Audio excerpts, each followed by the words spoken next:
Yun ang ipasok. Par. Pengi pang beer. Pengi pang beer. Kailangan mo ng beer. Beer pa. Sabi sa'yo, nasa relaxation lang yan. Yan pala sikreto. Naglalaro ka ng nasa katawan. Oo, kailangan relax ang katawan. A few moments later.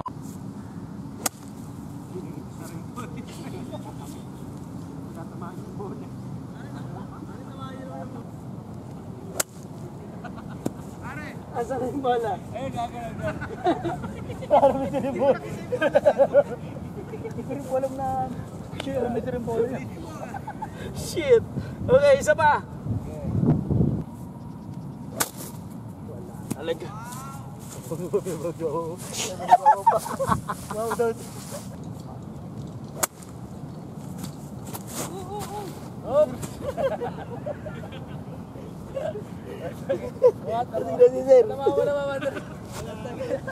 Tangin na pare, lasing na. Sir, nabuhaan kayo ng camera niya. Sabi mo nga, Kaya po, pag nag-golf po kayo, huwag po kayong mag-iinom. Dahil ito po ang mangyayari. Kagaya po ng boss ko.